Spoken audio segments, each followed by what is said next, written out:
Hello, everyone. My name is Pastor Gord Clark. If we've never met before, if you're watching us, this is our Dynes Pentecostal Online Church full stream. That means it's the entirety of our music as well as the message. And we're beginning a 7-part series called the Rebuild Series.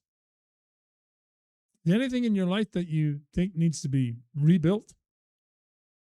Most importantly, does your relationship with God need to be rebuilt?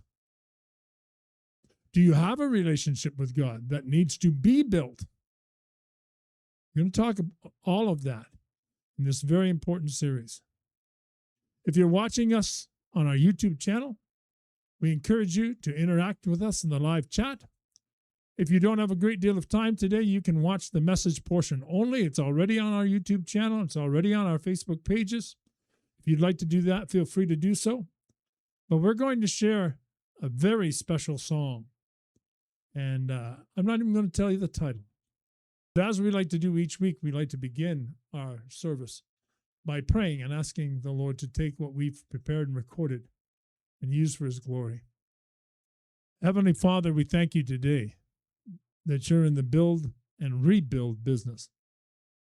That the ministry and wonderful message of reconciliation is yours. That we can be reconciled back to you. We give you praise. We worship you today.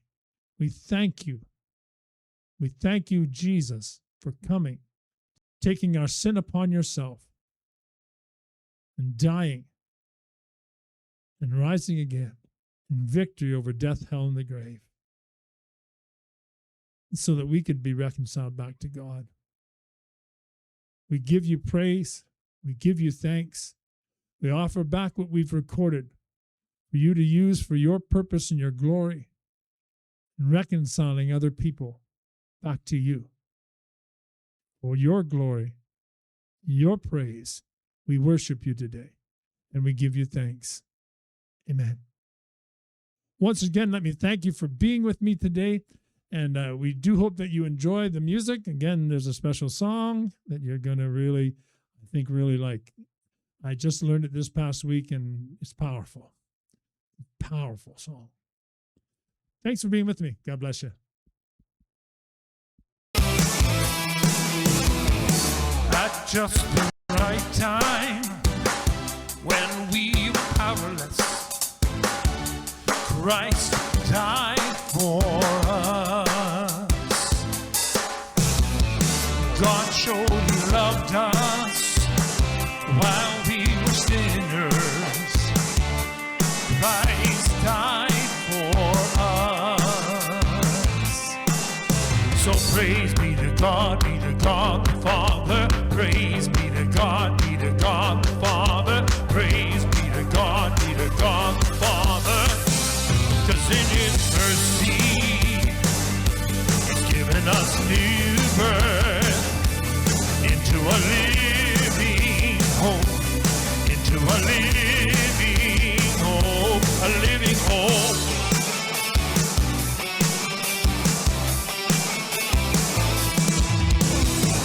God showed He loved us while we were sinners. Christ died for us.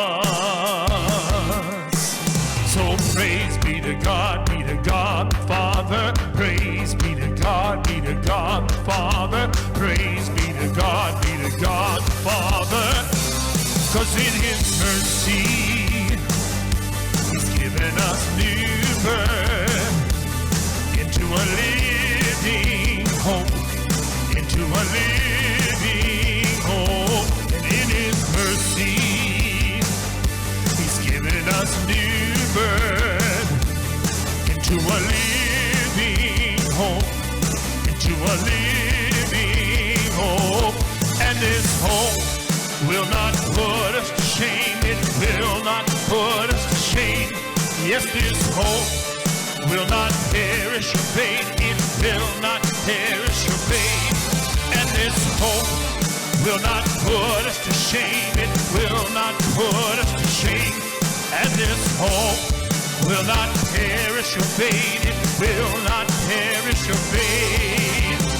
Praise be to God the Father. Praise be to God the Father. Praise be to God the Father.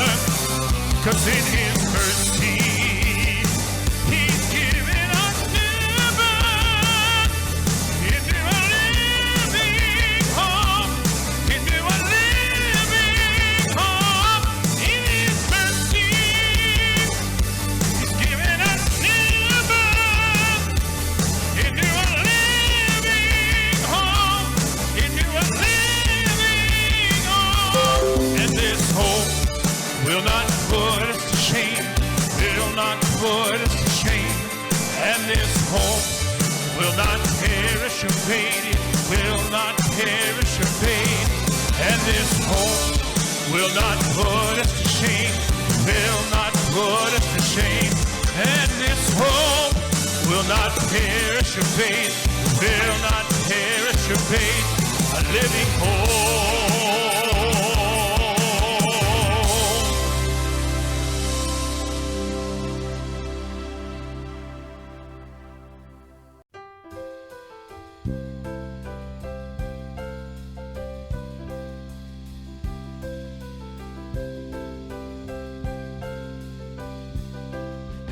I sing the mighty power of God that made the mountains rise, that spread the flowing seas abroad and built the lofty skies.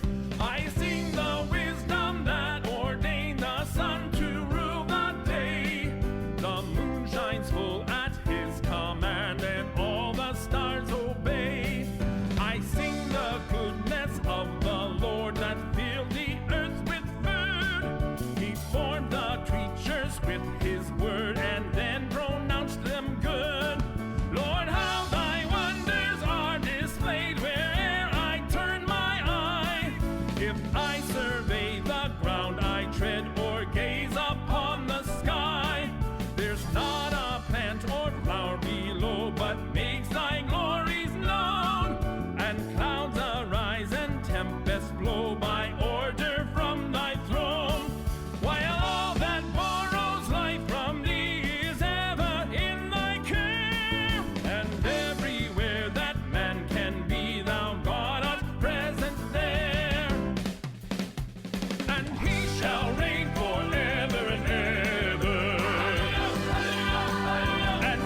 glory for shame.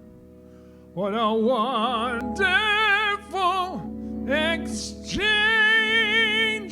my Savior made for me. His was the cross, mine was the blame. What a wonderful exchange, my Savior made for me.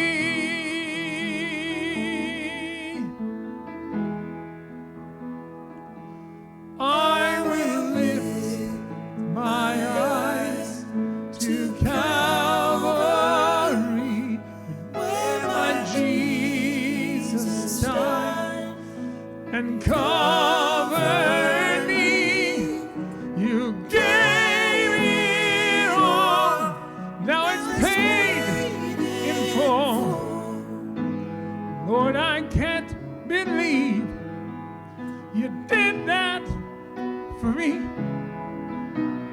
I just can't believe you did that for me.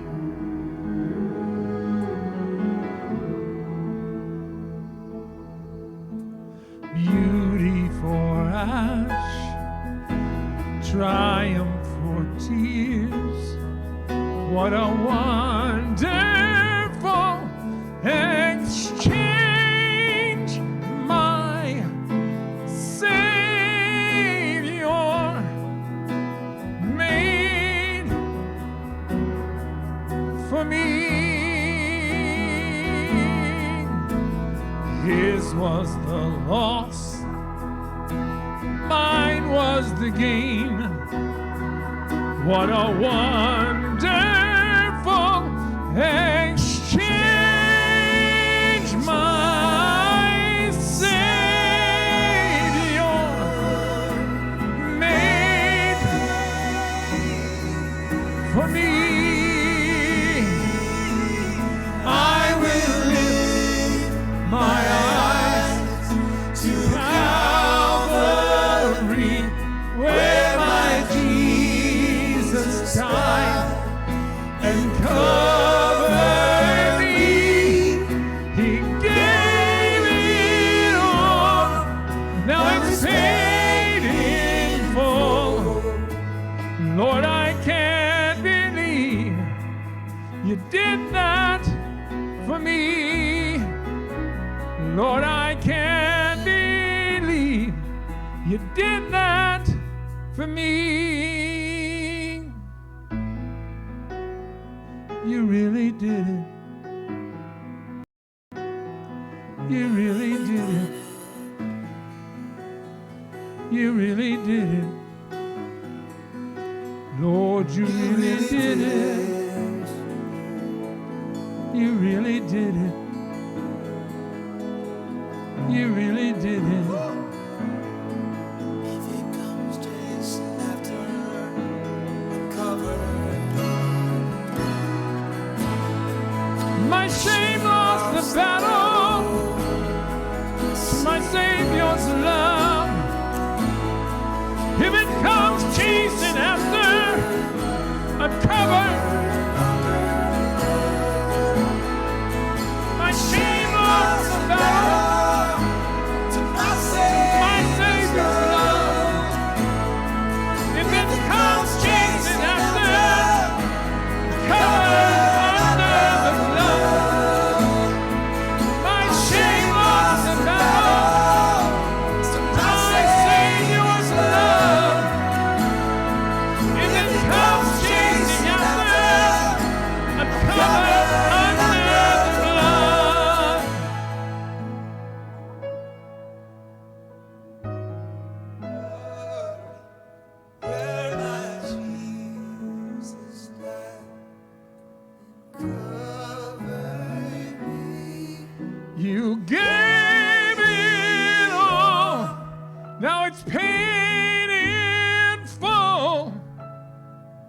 Lord, I can't believe you did that for me.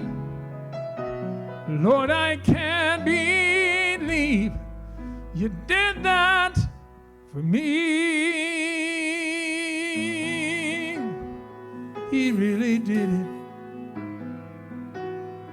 He really did it. He really did it. You really did it. Lord, you did it. You did that for me. You really did it.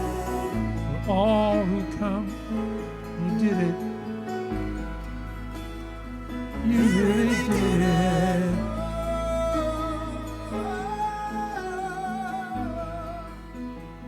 You really did it.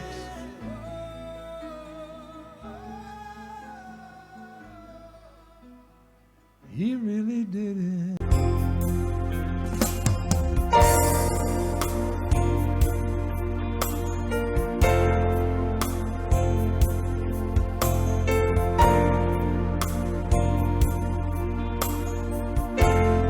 Were the Word at the beginning, one with God the Lord Most High.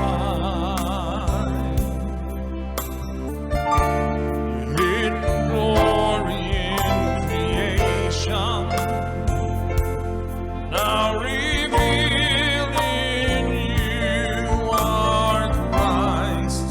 What a beautiful name it is. What a beautiful name it is. The name of Jesus Christ, my King. What a beautiful name it is. Nothing compares to this. What a beautiful name it is. The name of Jesus.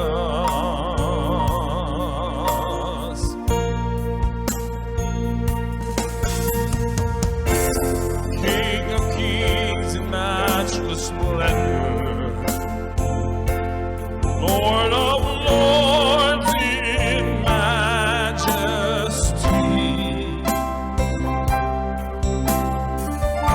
My sin was great, your love was greater. So you came to set me free. What a wonderful name it is. What a wonderful name it is. The name of Jesus Christ, my King. What a wonderful name it is. Nothing compares to this. What a wonderful name it is. The name of Jesus. What a wonderful name it is. The name of Jesus.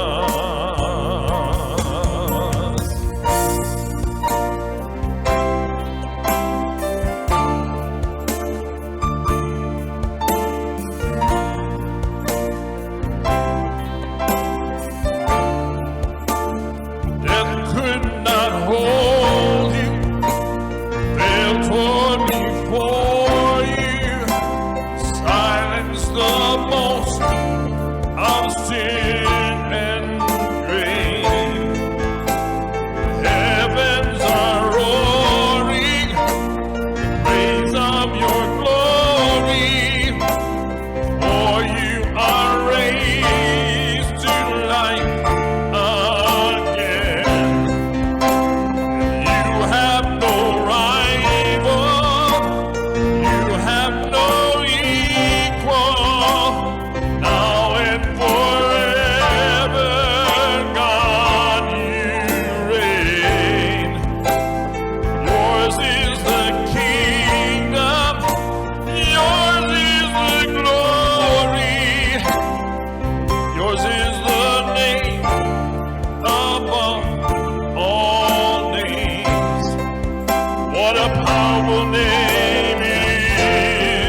What a beautiful name it is. What a beautiful name it is. What a beautiful name it is. The name of Jesus. What a wonderful name it is. What a wonderful name it is. What a wonderful name it is. The name of Jesus. Death could not hold you. The veil torn before you. He silenced the boast of sin and grave. Heavens are roaring the praise of your glory. For you were raised to life again. And you have no rival. You have no equal. Now and forever, God, you reign. Yours is the kingdom. Yours is the glory. Yours is the name above all names. What a powerful name it is. What a powerful name it is. What a powerful name it is. The name of Jesus. What a powerful name it is. Nothing can stand against. What a powerful name it is. The name of Jesus. What a powerful name it is. What a powerful name it is. The name of Jesus Christ, my King. What a powerful name it is. Nothing can stand against. What a powerful name it is.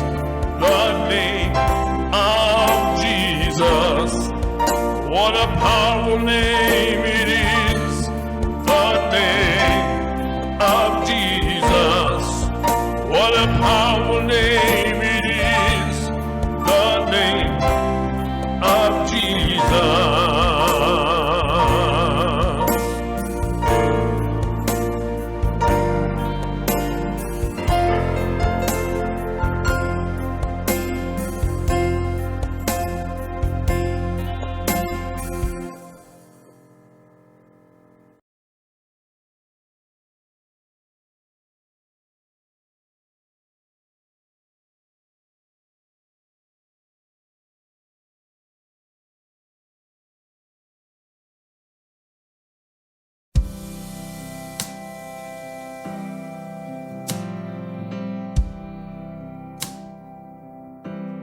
Sir, can you spare some change? I'm far from my glory days. I'm just trying to get back on track. Truth is anything else. 'Cause I've tried to run away. There's some things you just can't escape. My future's a one-way freight train up in flames coming off the rails. You said, do you know who you're dealing with? Do you know who I am? Might be more than you're looking for when you open your hands. 'Cause I make the blind to see, dead to breathe.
can spare you some change.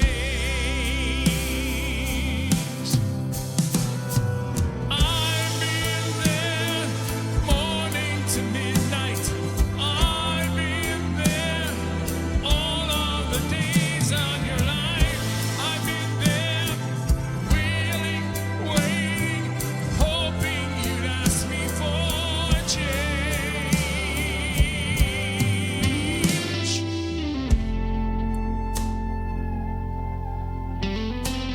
Come, let us reason, says the Lord. Though your sins be as scarlet, they will be as white as snow. Though they be red like crimson, they will be as white as wool. Whom the Son sets free is free indeed.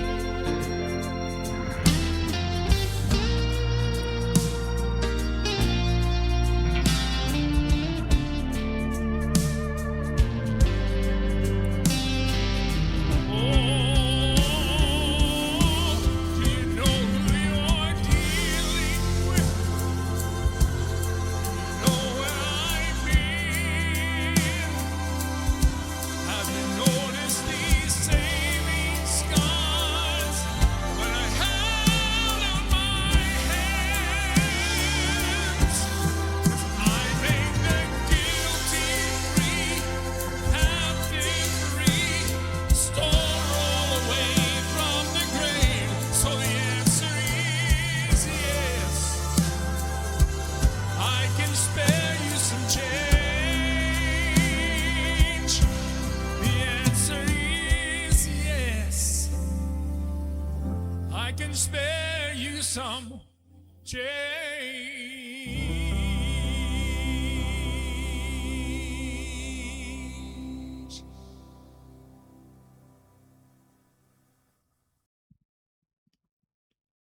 Welcome to the Rebuild series.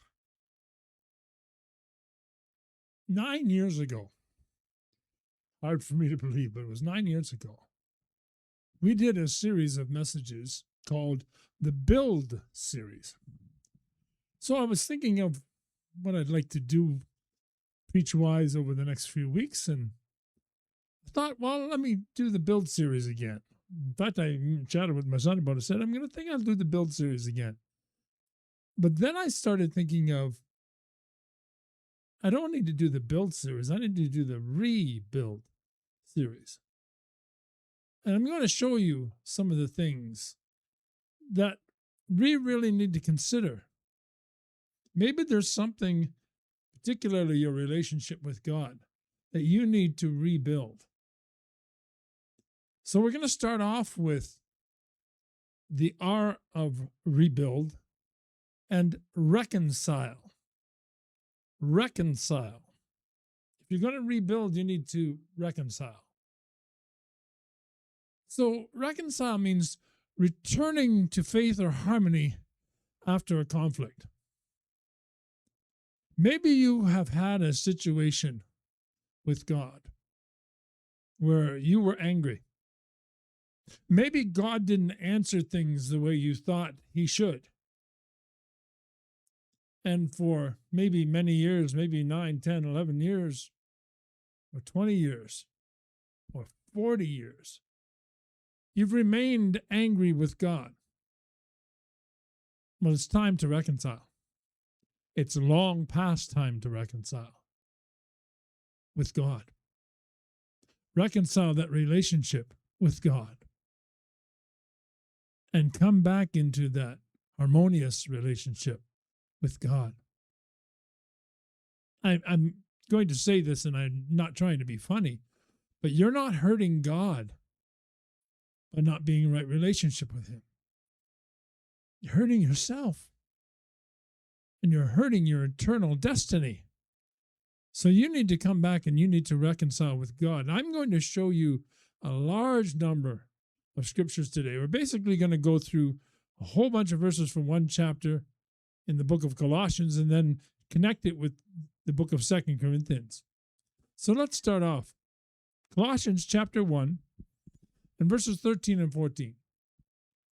For he has rescued us from the kingdom of darkness and transferred us into the kingdom of his dear Son, who purchased our freedom and forgave our sins. That's what God has done in reconciling us to him. And you and I are only in right relationship with God when we understand that.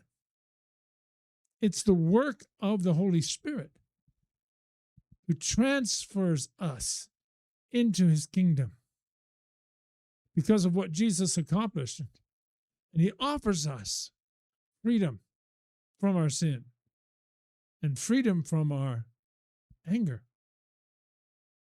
Again, if you're angry with God, I'm going to challenge you to stay with me, not only in this message, but throughout the series. If you've never come into relationship with God, you begin by building, by coming into that relationship.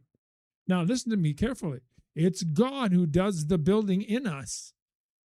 We receive that relationship. We come into that relationship. We're reconciled because of what God has done. Verse 15 says, Christ is the visible image of the invisible God. He existed before anything was created and is supreme over all creation. You and I, obviously, are not greater than God. You and I, again, if you're angry, are not wiser than God.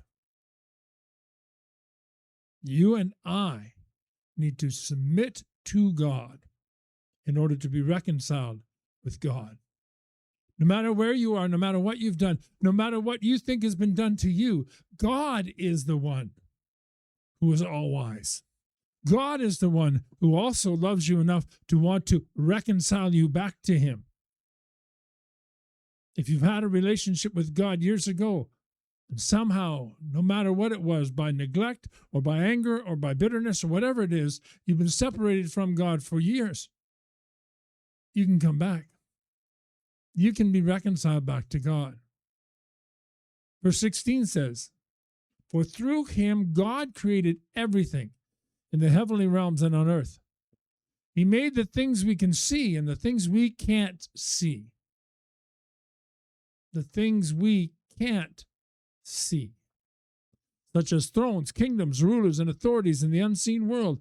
Everything was created through him and for him. That includes you and I. God, by his glorious majesty, gave us free will. God, in his wisdom, gave us free will to accept or reject God, or to accept God and walk away. Do I believe someone can be saved and walk away from God later on? Yes, I do. Because I believe that God gives us free will. And I believe that there are circumstances in our lives when we can choose whether or not we're going to lean on God's wisdom.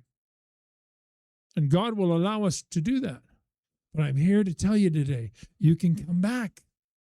You can be reconciled back to God. And you can walk with God in right relationship again. That's how powerful he is. The God who created everything that is, and that everything was created for him, includes you, includes me, being in that right, loving relationship with God. Verse 17 and 18 says, He existed before anything else, and he holds all creation together. Think of that for a moment. God holds all creation together.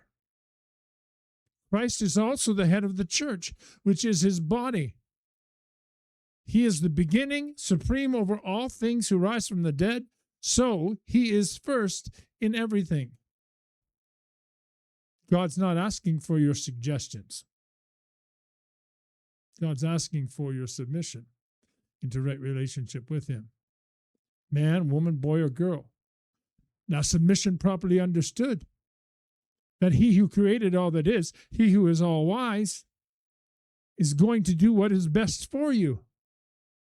And friends, there are times when we can't see it. I'm not making light of anyone's hurt.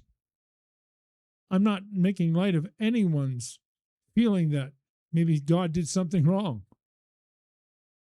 Friends, God can't do anything wrong. Does that mean we understand everything? I've been in the ministry long enough to know that that's not true. I don't understand everything that God does. But I am confident in the God who created everything, who is supreme, who is over the church as the head of the church, loves me enough to send his son to die for me. Me, I, you, who were born in sin because of Adam's sin and our sin, can now come back and be reconciled back to God, not because of something we can accomplish, but because of what Jesus did. Verse 19 and 20 says, "For God, in all his fullness, was pleased to live in Christ." Father, Son, and Holy Spirit, ladies and gentlemen. "And through him, God reconciled everything to himself, bought it back and brought it back into harmony with his holiness." Let me say that again. Bought it back and brought it back into harmony with his holiness. He made peace with everything in heaven and on earth by means of Christ's blood on the cross. That's how our sin can be forgiven. That's how the price of our sin was paid. That's how you and I can come and walk in right relationship with God, not through anything we did, not through anything that we can accomplish. It's through the blood of Jesus, no matter what you've done, no matter where you've been. Verses 21 and 22. This is as plain as it can get, friends. "This includes you, me, who were once far away from God. You were his enemies, separated from him by your evil thoughts and actions." You see, friends, your separation from God is yours. God desires for you to be in relationship with him. God desires for you to be reconciled, brought back into that relationship with him. If you've wandered away or you've made the deliberate choice to walk away. This verse says, this includes you who were once far away from God, or feel that you are far away from God right now. You and I who were his enemies, separated from him by our evil thoughts and actions. Notice I said our. There's none righteous, no, not one. Nobody's capable of being right with God or even reconciled with God by something we can accomplish. Verse 15 of chapter 5 of the book of 2 Corinthians. Read what this says, particularly if you feel that God just kind of handpicks whoever. This verse says clearly, directly, he died for everyone. Whosoever, everyone, means whosoever and everyone. He died for everyone, so that those who receive his new life will no longer live for themselves. Instead, they will live for Christ, who died and was raised for them. For whom? He died for everyone. Let me say it again. He died for everyone, so that those who receive his new life will no longer live for themselves. Instead, they will live for Christ, who died and was raised for them. Ladies and gentlemen, whosoever will may come into right relationship and walk in relationship with God. Whosoever at one point had a relationship with God, but chose either out of hurt or anger of their own understanding, can come back and walk in right relationship with God, because he died for everyone. No matter where they were, are, or will be, he died for everyone, so that those who receive his new life, no matter when that happens, will no longer live for themselves. Instead, they will live for Christ, who died and was raised for them. You can come, whether for the first time or you can come back. 2 Corinthians 5:16 says, so we have stopped evaluating others from a human point of view. Do you evaluate your relationship with God based on somebody else? Friends, that's a sad and a wrong way to look at things. Paul says we've stopped evaluating others from a human point of view. At one time, we thought of Christ merely from a human point of view. How differently we know him now. You see, Paul looked at this Christ as a problem for the Jew when he was Saul. But when God met him on the Damascus Road, his view of Christ was radically changed. Can I ask you a simple question? What's your view of Jesus? Do you view Jesus as simply a good teacher, a good rabbi? No, friends, he's King of Kings and Lord of Lords. He's the Son of God who came and gave his life for you and I so that we could walk in right relationship with God, so that we can be reconciled with God.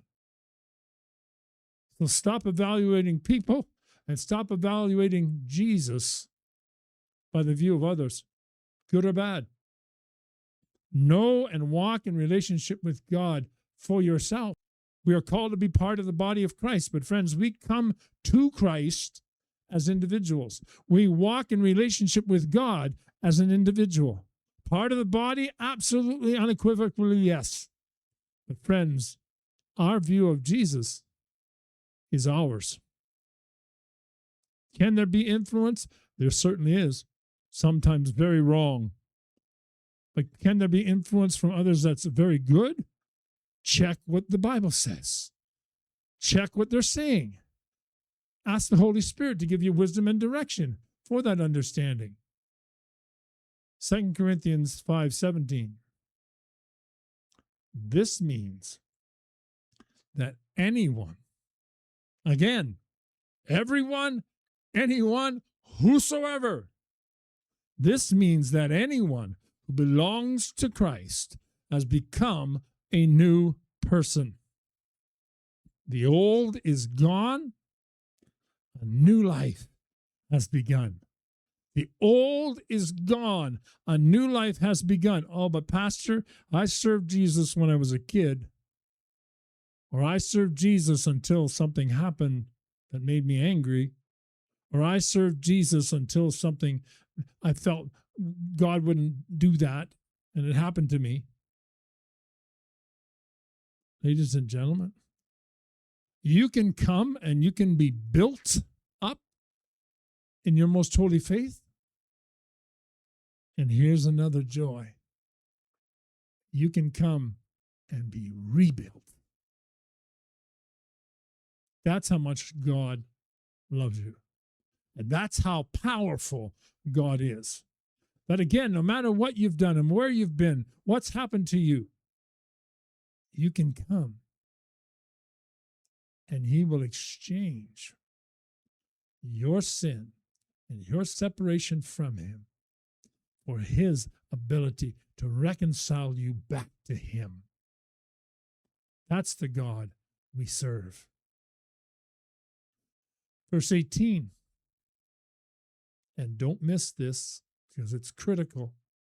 All of this is a gift from God. Ephesians tells us that salvation is a gift. It's received when we believe. All of this is a gift from God who brought us back to himself through Christ. Jesus did indeed pay it all. The old chorus says, Jesus paid it all to him I owe. How true. Sin had left the crimson stain. He washed it white as snow. And he's still in the washing white as snow business. Now, for you and I who are walking with God in right relationship, don't think for a moment you're perfect. No, it's a continuous building, a continuous, when necessary, rebuilding. And God has given us this task of reconciling people to Him. Listen to me for a moment.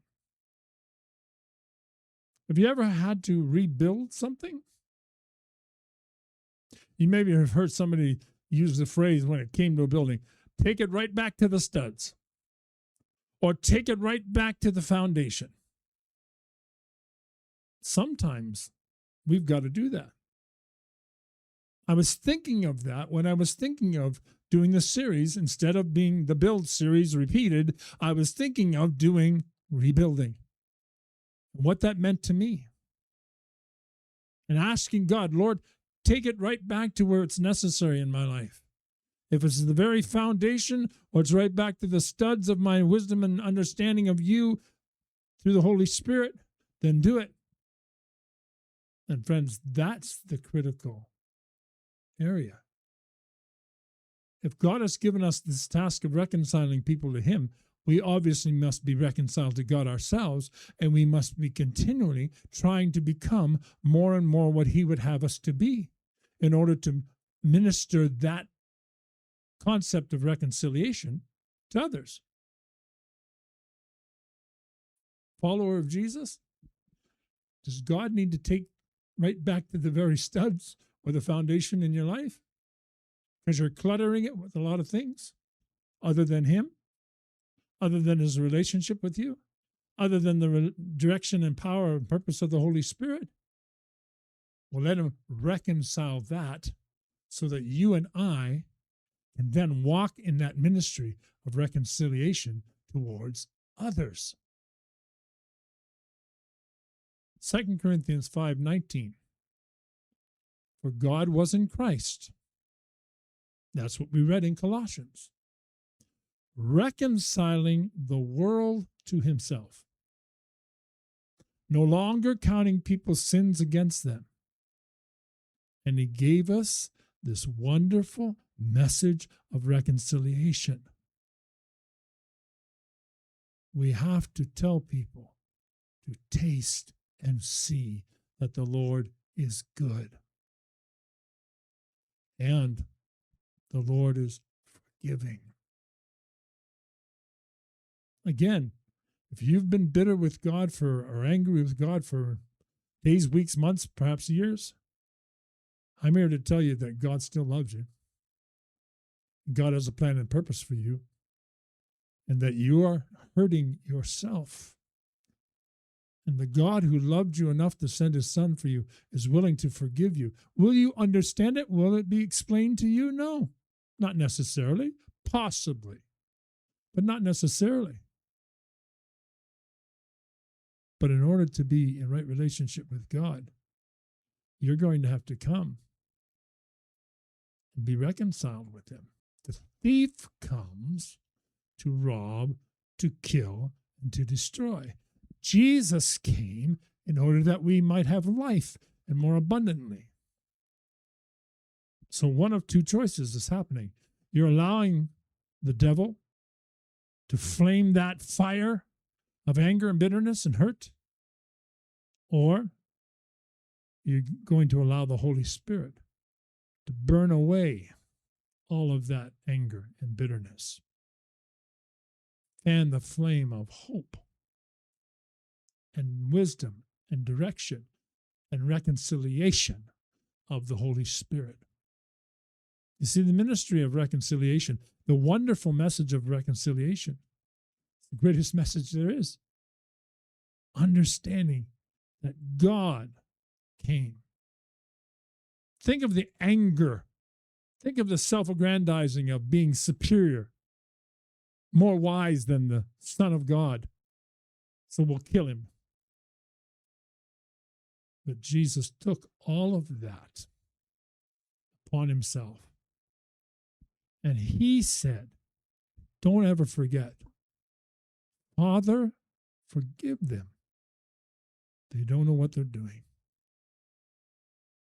If he has that kind of love for those who put him on a cross and whipped him, put a crown of thorns upon his head, put a spear into his side, he can forgive you. He can bring you back. In fact, he can change your life for all eternity. It's the ministry. It's the message of reconciliation. Colossians 1:23 says, and this again is for the believer, but you must continue to believe this truth and stand firmly in it. Don't drift away from the assurance you received when you heard the good news. Don't let circumstance tell you that God has changed, that his love has changed, that his power has changed, that his wisdom has changed. It hasn't. Don't drift away from the assurance you received when you heard the good news. The good news has been preached all over the world. And I, Paul, have been appointed as God's servant to proclaim it. And you and I, who are followers of Jesus, have been appointed as God's servants to proclaim the ministry, the wonderful message of reconciliation. So, that's the first of our 7 parts of the Rebuild series. I hope it's challenged you. If you've been angry with God for a while, or perhaps for years, don't allow the devil to continue to have that fester in your heart. Come and be reconciled back to God.